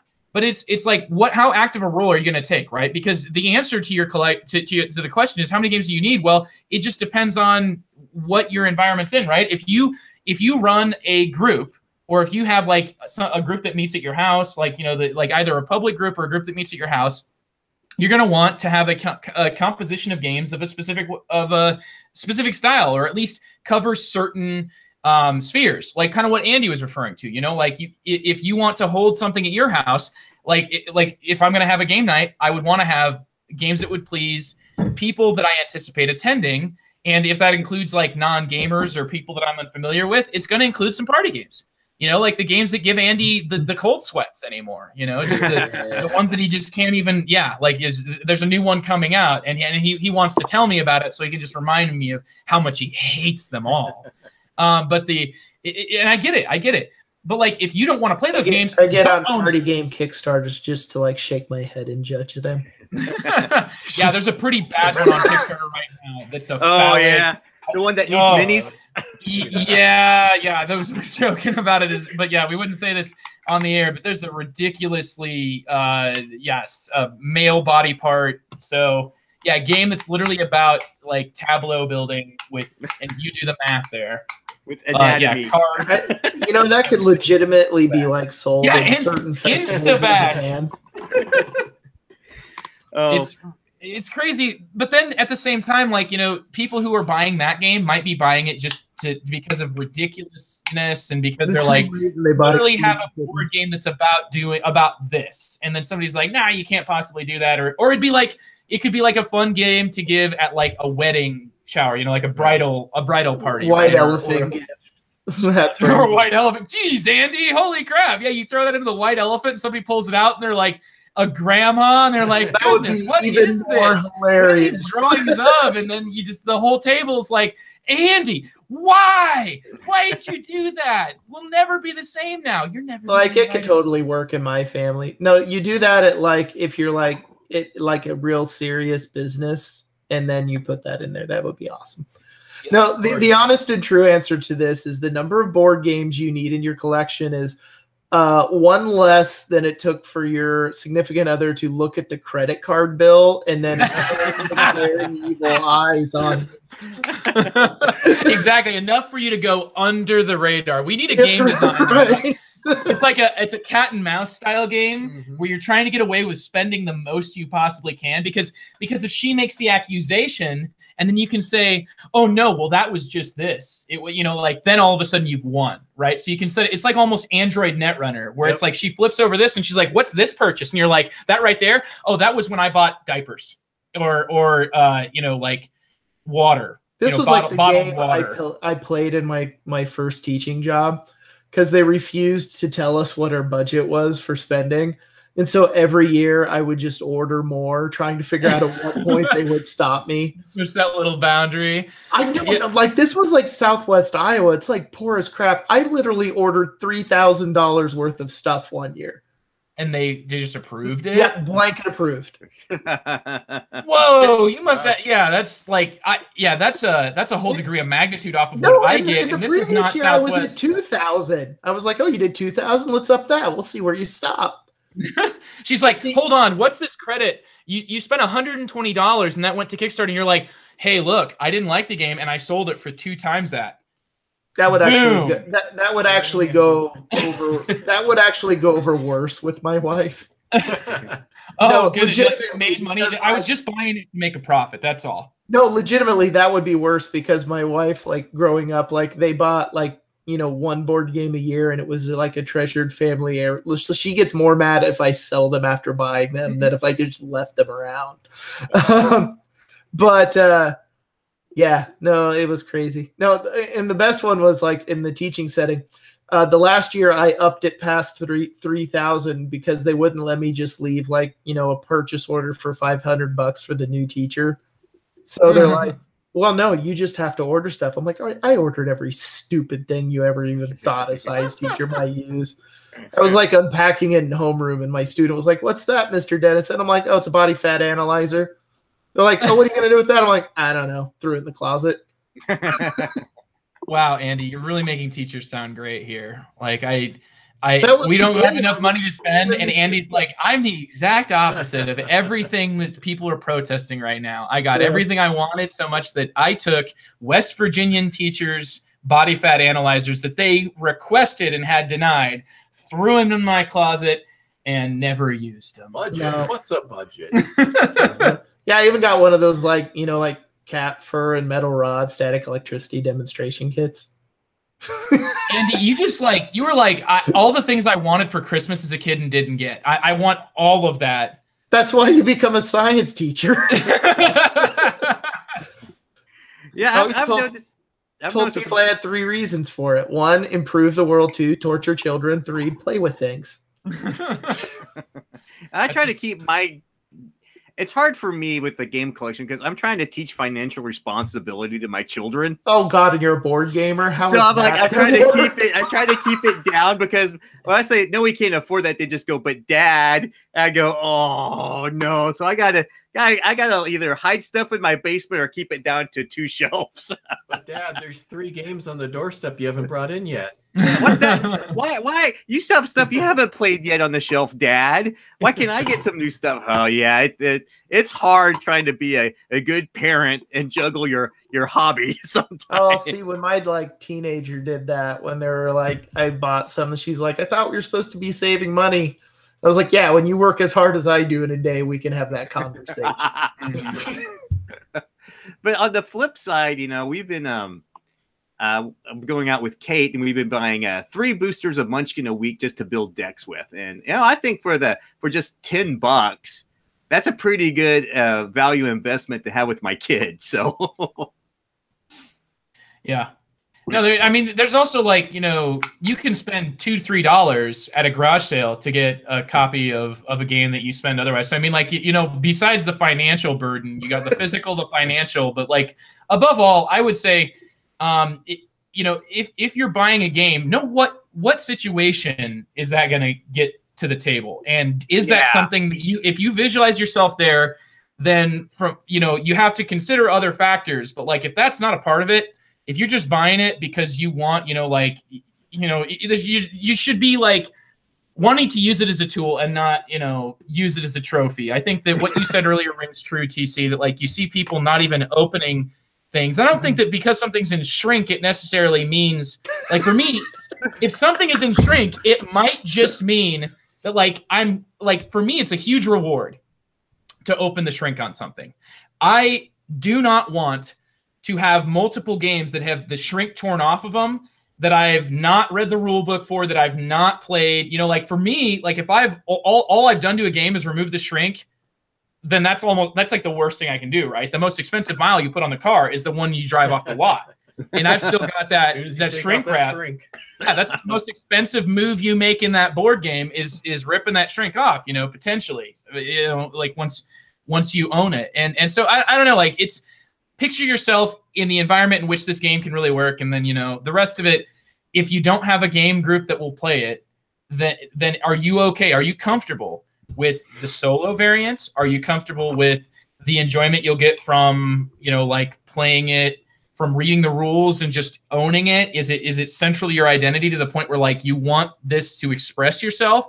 You know, like none of these things are things that we should really judge each other for, but just like, you know, understand that that's, you know, is that what you want? And I know that like there are some game, you know, like solo gaming is just so huge. And I think it's because, you know, like there's so many variables to a game group that you cannot count on.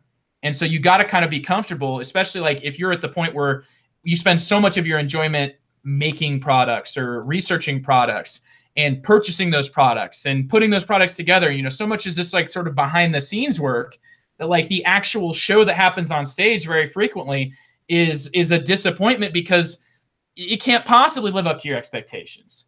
You know, so it's a mess, man. But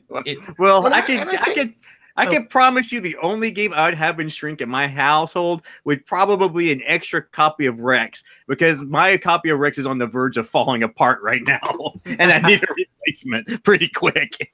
Yeah, and I think I would go even looser. I mean, ultimately for me, as long as the amount of games you're buying is bringing you joy. Oh, yeah. And it's not financially a problem and it's not creating conflict with significant others or whatever in your life, then who's to say that that's too many games? Like if you're happy owning a copy of a game that is unplayed, who's to say that's wrong? Like there's a lot of people though that you have to watch, because like for me, I notice if I look at my shelf and too many unplayed games, that actually can cause some anxiety. Yes, and I feel that same way too. It's like depression. Like it almost like full-fledged, like I look at it and I start to think like it's been so long since I played that game. I like that game. Why am I not playing that game? And then you start like looking at internal and external factors, playing the blame game. Mostly I just blame Andy. It's easy. And I recommend more people do it. When Andy's been blamed, you can blame your Canadian friends so for filling in there. You know, and thank you, Andy, too. I mean, you know, usually it's like, how could you? But, you know, every now and then you got to take a moment to just understand that, like, Andy's fulfilling that role of being that scapegoat. And I appreciate that. Andy, I'm kind of like a supreme being that way. Everybody blames me for, like, what's going wrong, or, like... I get praises. Upside down theism. Oh my goodness. Okay, on that note, do we have any final thoughts on this topic before we go into hype? Because I don't think we can top Andy being a supreme being on this one. I honestly don't think we can top this. He's blamable, which makes him a higher power. Yeah. So yeah, let's before we moved on, I did have one thing to say, and that is Trent. This got kind of lost in the whole start of the episode, but you might notice Trent's not here tonight. And I am not Trent. No, unfortunately. He's but could you try to do the Tuesdays with Maury reading with like the reason Trent's not here is he is celebrating tonight a pretty big milestone. So 15 years of marriage and three kids, three wonderful kids that are he's not here. Congratulations, Trent. He's doing better things. Thanks for letting me take your job, Trent. So, but congratulations, Trent, to 15 years. Trent and Sarah also plays games. So I mean, yeah, like if Sarah ever listens to this, well done dealing with a gamer for that long. Definitely, like he's been a solid gamer, and he is unabashedly a guy who knows his game. So. Yeah, I think my final thoughts are just kind of buy what makes you happy, and if it's all good, whatever. But if it's causing conflict with people and or your budget, that's when you're owning games. Yeah, pretty much. Yeah. So speaking of what games we're looking forward to, let's get all excited here about games we should be buying. Yeah, talk about games. We don't need to buy more games, but here's a game we're going to hype that we're looking forward to. So you kind of defeat the whole purpose of the topic. So, David, you have any games you're hyped about? I notice there's a big blank here. Yeah, about 14 Nothing? Kickstarter games apparently. Yeah, we were just looking through them all. He's like, which one of these have you not talked about? I was like, holy crap, you back a lot of Kickstarters. David's is going to be a really large logistics game coming up here in the next hour of David's hype. And, no, I was looking through, and honestly, I was going to talk about one of them, but I think the one that I'm most excited about that is actually on the way now is Brass. Oh, finally, new iteration of Brass. Which one is it? There's Brass. There's Birmingham is the new one, and Lancashire is what they're calling the classic Brass, version. The Brass that you know and love. But now, with that said, I've played Brass. I really like it, which is why I backed it. But what I'm actually really excited about is the poker chips that are coming with it. And the extra set that I got, actually, once I saw what they were going to look like, I went ahead and got the extra set so I could use it for other games too. And but yeah, excited to see the changes in the different version, which I think has like beer in it. Yeah, it's got goods. Yeah, it's got and something else. And I've heard from a lot of people that they really like the new one better. Even so. It's got like a variable setup too, or something like that. I thought too. So that'd be really interesting to see. But yeah, I'm also excited to see how these poker chips turn. Yeah, and it's been a long time coming, right? Yeah. Go post them on an 18xx forum and just watch the chaos arguments start. You know why it was taking so long with this one? He was very upfront about it. Like the Roxley Games is really good. Like they even use like little infographics in their Kickstarters, but he was very clear. Like the big thing was the Kickstarter campaign involved adding those clay poker chips, and they were just a lot more of a project than he anticipated. More work than they expected. And I think they had, I don't remember for sure, but I think they had some trouble with the insert getting it just right. And then they had something right at the last minute where there's like a misprinted something that like threw everything back a few weeks. I mean, it was even like every little bit of this project. I think it kind of got like one little thing up here kind of worked its way into just everything had to be redone. And then in the redoing process, things just kind of got messed up. That's the key thing. Good communication helps, unlike, say, High Frontier. Oh, yeah. If you guys haven't checked out those poker chips, honestly, check them out. I think they look pretty awesome. So, I agree. Yeah, it's going to be a nice thing to add. So, and maybe that would. I still haven't bought those little mini poker chips, but like Andy's got that really helpful. Like it's like small enough that you could pretty much, and it's light enough that you could pretty much fit it. Just about the size of a small board game, about the weight of a heavier board game. Oh, yeah. Well. I just came up with a new system for my poker chips. Age of Steam poker chips. Oh. Yeah. I just came up with like a new system for my poker chips, and because I was like, oh, that aluminum case is so heavy. And then I like put them all in this bag and had them and lifted it. I'm like, oh, so that wasn't the aluminum case. Nope, that was the poker chips. Brass, finally, good. I know someone who kickstarted that. I'm really looking forward to getting my hands on that one. Andy, looks like you got some more Phil Eklund here. Yeah, shocking. Yeah, I know, right? No, I'm actually kind of looking forward to these. So I backed the quote unquote deluxe versions of Greenland and Neanderthal, and a while back, and they actually strangely enough seem that they will be delivering either on time / early. So, whoa, I gotta sit down for that. So these look really neat because they kind of like they have kind of these nice little, I think they're plastic discs maybe or something, but the like more realistic resources. They have shaped meeples for them and stuff like that, just kind of upgrading everything nicely. In these two games, I really actually enjoyed. Neanderthal, I really liked solo. Greenland, I thought was a much better game to play in groups, and they've added in the expansion that he designed later on. So now you can play Greenland with 4 people all dying in Greenland. But though he might have made a mistake. Success in a Phil Eklund game. It's just how long do you survive? It's like that was about it, because it was like, it's just, yeah, that's what you play them for the joy of death. Legitimately, when Greenland was pitched to him, you didn't live. Like, the winner was the one who died last. Because that was historically what happened. Able to flip over the card from the cell side to the complex side. Yep. So it was, but anyway, I'm looking for these. I really enjoyed these games quite a bit, and it's nice to have some kind of deluxe versions of it. The only thing that he might lose me on, though, because like he posted like the pre-production picture copies or something he had at his house, and like he had a piece of like an actual rock from Greenland. I'm like, what is that? That better be in the dang game now, man. Or like, I'm gonna be like, the science and nerd me says that if I don't get a piece of cryolite, I'm gonna be pissed. But every game needs a rock now for Andy. Yep. Oh, only if it comes from Greenland. Only if it comes from Greenland. What about you, Joe? This is looking like a video game, Binding of Isaac. It's actually it's the newest Kickstarter hype, because if you haven't noticed, like every time I get a chance to hype, hold on. Yeah. David's gonna back it here while I explain why it's terrible. Okay, but I don't think it's like truly terrible. But the thing is, this is the newest thing that's taking Kickstarter by storm.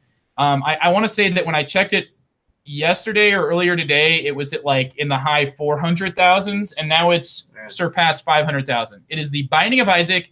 What is it? It has like a colon after, and it's like it has something to do with 4, like 4 souls or something like that. But you can play as 4 different people.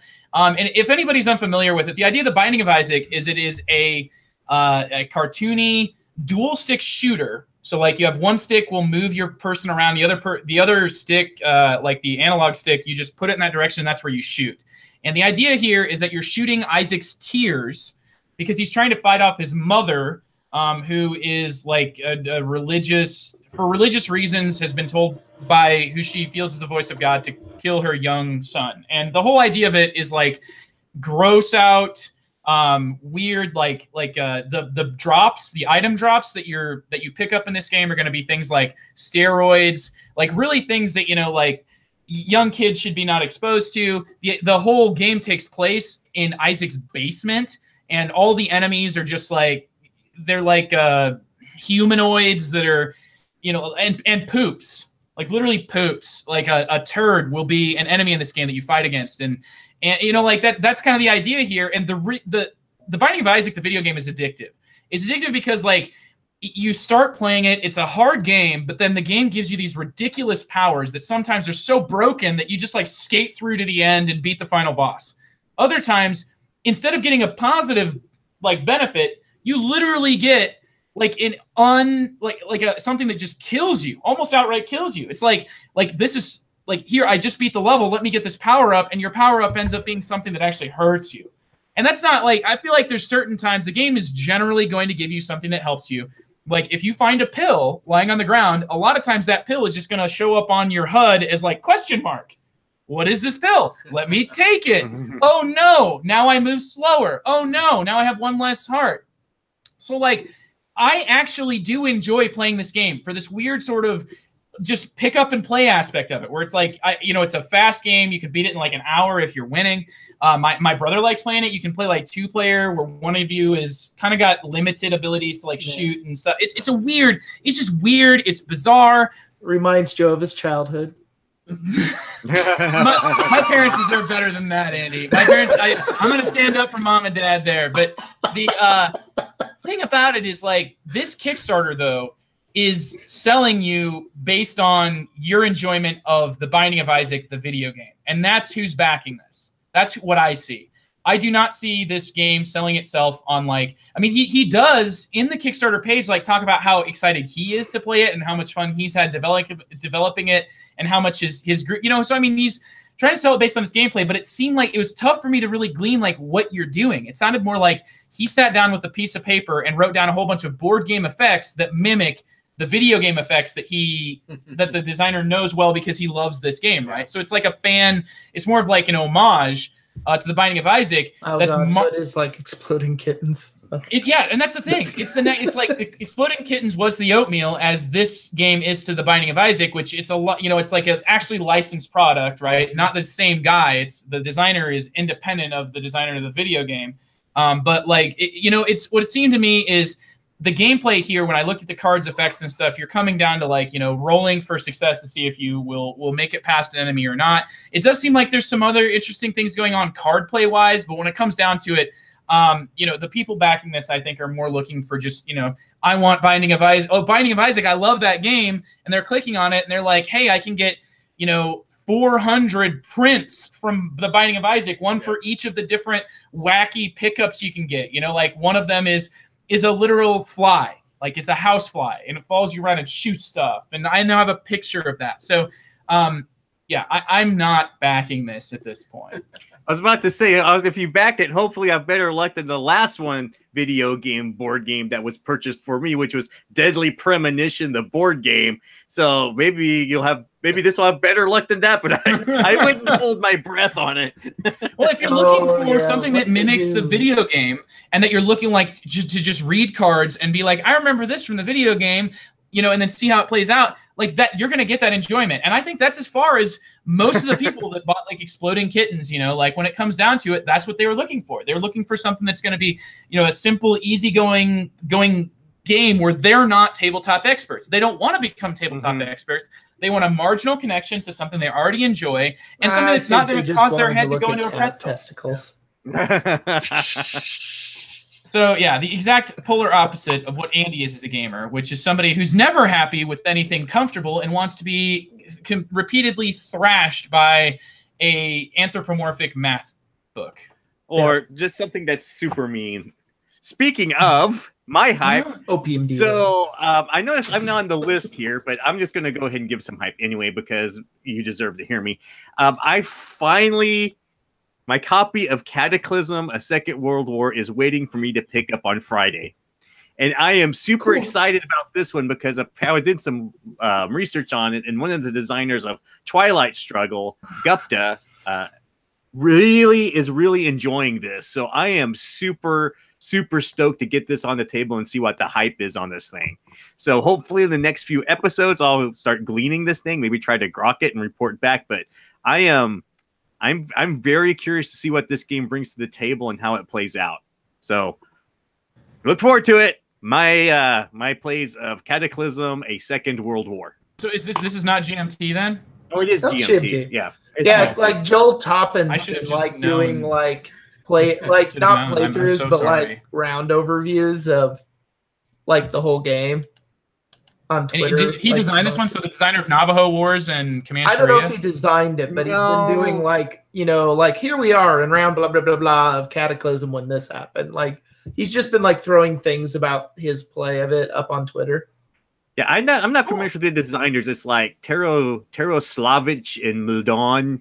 I've never heard of these guys before, but one of the designers of Twilight Sugar play tested this thing and said it is very worthwhile to check out and it's super good. So based on this guy's recommendation alone, I'm going to pick this thing up and try it out. Yeah, you make something like Twilight Struggle, then I suppose that your opinion towards what's a really great game is worth listening to, right? Yeah, and maybe at the very least it'll come out of Shrink, right? And maybe I'll flip it. I don't know. We'll see. So I guess that concludes our episode for tonight. Are we all good with that? Hey, Anything else you want to say before we shut it down?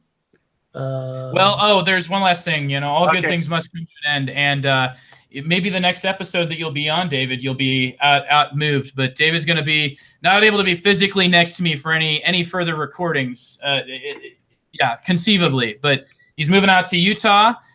Good luck there. If you're not, it is actually, this is we had Tim Powers on the podcast ages before, and this is, we're going to put a bow on David's head and ship it. Yep.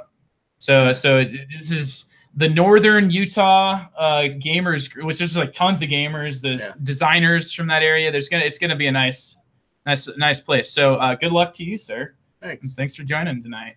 Special guest, David. We'd love to have you back from Utah. Oh, for sure. Okay, well, we'll wrap it. Thanks for listening to The Good, the Bored, and the Ugly, and we'll see you next week. All right. Night, everybody. Bye-bye. Bye-bye. Take care. Thanks for being here, everybody in the chat. Good to hear from you guys, too. Good night.